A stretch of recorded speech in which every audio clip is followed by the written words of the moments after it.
Good morning, everyone. I wanted to talk to you today for those of you who are just starting a business. You're dabbling in interior design, you're enjoying it, you're doing it sort of as a hobby, and now you actually want to make it a business. Or you're kind of running it as a business, but you never really took the steps in the beginning to register your business and set it up properly. So let's go over a couple of tips so that you can make sure your business has been set up properly. All right. So if you're watching on YouTube, please like and subscribe so you can get notifications of future learning opportunities. But for now, to be a profitable interior designer, you hopefully have started from the beginning, setting your business up right. Right. So for those of you who haven't done it yet, let's go over some steps. Okay. And I'm going to read from my list because I don't want to forget anything. Right. So number one, register your interior design business with your state and possibly your county. It gives you the credibility and the protection against anything future that may happen to you. All right. Now, how do you do that? You look up for your state and your county on the internet. How do you register a business? And if you're confused, you can talk to an accountant and they can teach you how to do it, or they can actually do it for you to set up your business with your state.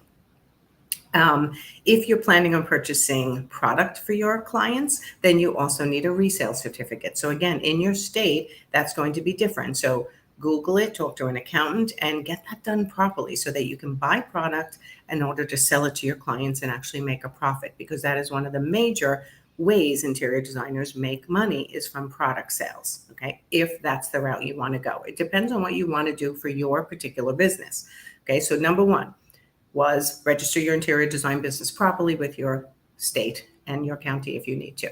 Number two, start to think about who you feel your ideal client is and start to define that as best you can. And sometimes when you're starting out, you think, well, everyone is my client. But start to think about who you like, what personality traits you like, what neighborhoods you like, what areas you want to specialize in, and get really clear on defining your ideal client and their demographics and where they hang out and what they do. Now, this will change over the years. So when you're first starting out, it'll be one thing. And as you develop, kind of like an artist, you might change your path, and that's okay.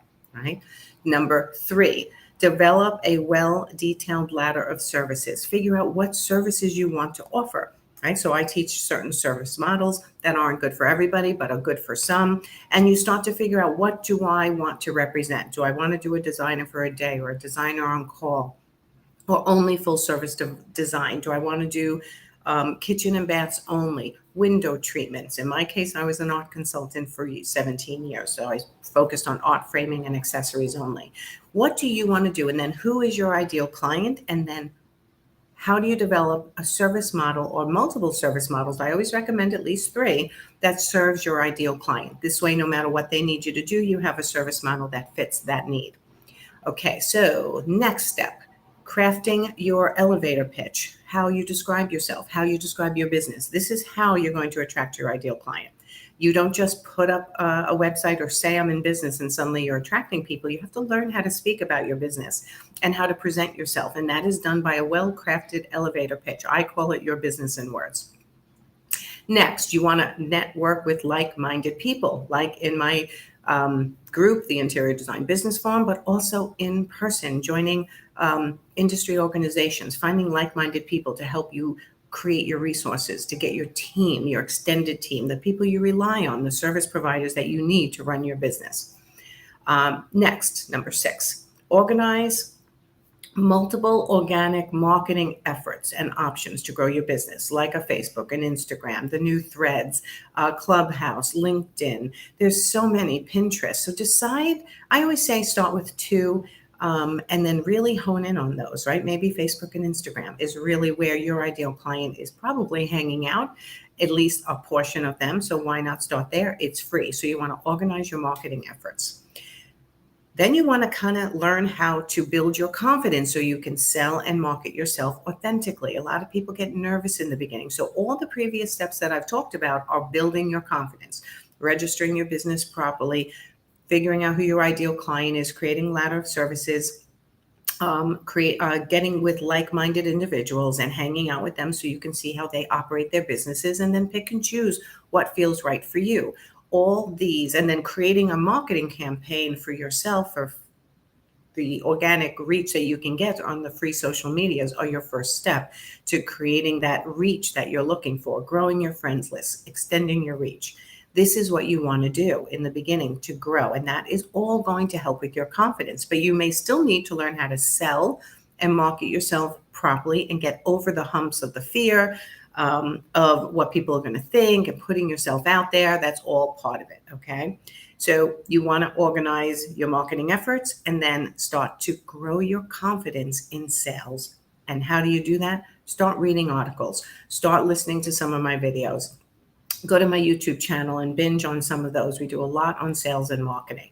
Now, remember that establishing a solid foundation, just like when you're building a house, is important for your growth. If you don't do this properly, it's going to cause you to struggle the rest of your years until you go back and set this foundation properly. So that's what I do with a lot of my clients is like we go backwards and go, okay, have you established your accounting system and your processes and your staff or your team, your resources, and how did you organize them in order to run your business properly and to grow smoothly? So you want to take the steps first to cover the basics, and gradually you build upon them. So I don't want you to get overwhelmed. I want you to realize that starting your business correctly is totally achievable. And even if you started incorrectly, which I did in the beginning years when I was younger, you can go back and redo, almost starting from scratch while you're still running your company in order to fill in the gaps, okay? So I went through a lot of steps. If you tuned in late and you're watching on replay, please just go back to the beginning and watch the entire thing. Besides registering your business properly, figuring out who your ideal client is right now, at least in your head, creating a ladder of services that serves those clients in whatever needs they may have and whatever capacity you want to serve, then crafting your elevator pitch so that you come across clear and concise. Hanging out with like-minded people in the industry is really important. Taking those steps to cover the basics.